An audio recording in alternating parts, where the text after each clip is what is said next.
Okay guys, rest day tayo ngayon. Meron tayong itatry na pagkain. Napanood ko to sa TikTok. Spadman, tsaka Spad Brothers. Originated from London. So, try natin siya ngayon. Yung isang araw ko lang nakita. Kaya lang wala akong panahon dahil nga may pasok ako. So, ngayon rest day, gawin natin siya. Bibili lang tayo ng mga ingredients kasi kulang-kulang yun sa bahay. Okay. So, papakita ko sa inyo paano siya gawin. Mukha siyang masarap. Sana masarap. Okay, samahan niyo ako.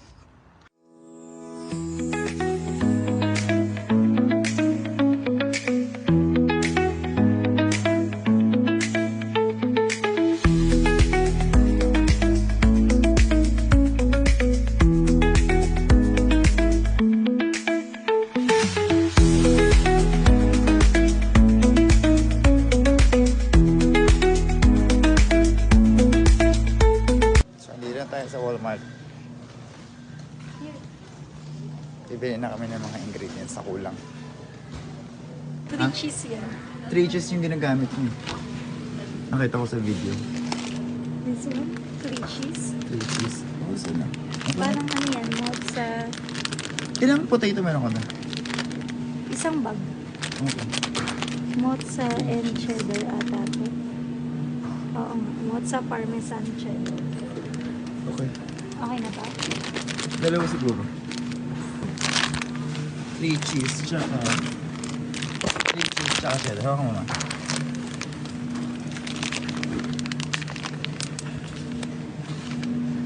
Or mozza. Hindi siya mozza eh. Cheese lang talaga siya eh. Ito na lang dalawang klase na. Double cheddar. Ito ata yung plant butter. Salted. Salted na lang para mas masarap. Siyempre, kukuha tayo na try natin itong yung original lang. Yung original na beans. So, ito try natin dalawa. Yung isa may beans. Yung isa walang beans. Baked beans. Parang cheese lang. Ito. Okay na yun. Ito na, nakuha na natin. Guys, ang mga kailangan natin. Beans, butter. Okay.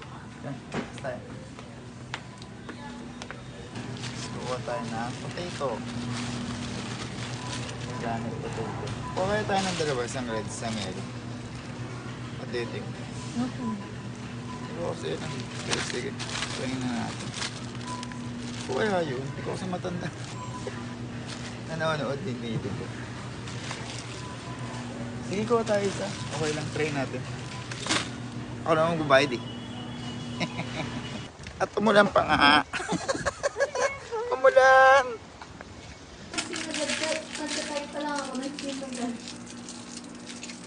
Parang konti naman. Okay. Nalin. Wala, sige na. Try man. Gagawin na natin siya. Wala nga pala ang can opener. Sira nga pala ang can opener.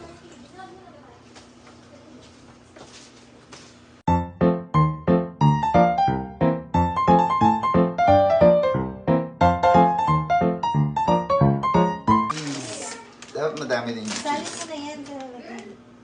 Sali natin cheese. Marami din yung cheese.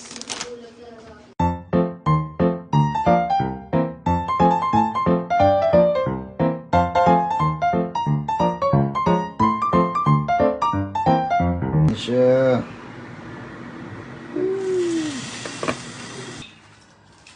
Spadman potato. Ba't ang labo ka?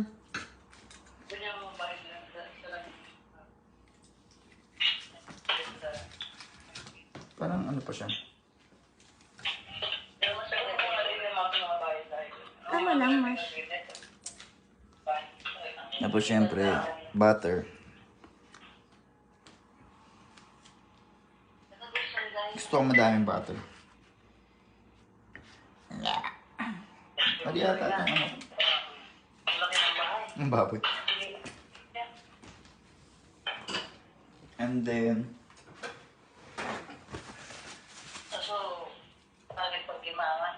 lagyan natin ng cheese. Spadman, parang gusto ko magnegosyo nito pag masarap.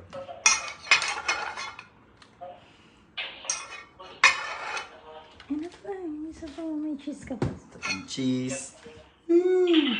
Kasi kay Spadman, maraming cheese yung nilalagay niya. Tapos, lagyan Garlic natin ng... butter. eh. Hindi, sa toppings yun eh, ng beans. Yan, tapos lagyan natin ng... Ham yung isa, yung sa bacon. Lagyan natin ng... Usually ito na yung ginagamit nila, pero parang masarap yung bacon. Kasi hindi ba pork and beans siya. Tapos sa top, garlic. Sarap nito. Nga. Salt and pepper. Salt and pepper, nakakalimutan ko. Ano ito marunong?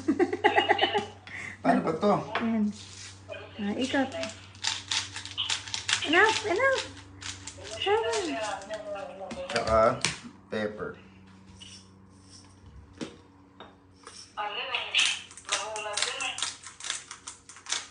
Ayos.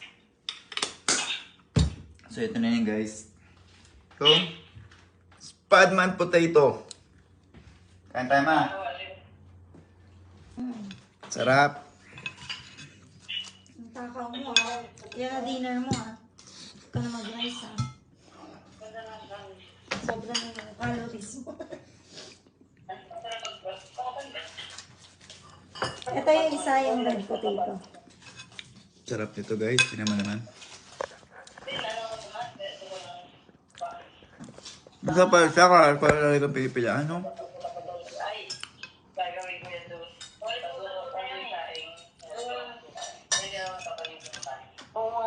Masarap siya kapag may pork and beans. Ay, pork and beans. Beans. Butter. Tsaka butter. Masarap yung butter. Dapat salted gamitin. Up. Satisfied ka na, ah. Where's the, ano, Yun lang. Bye guys.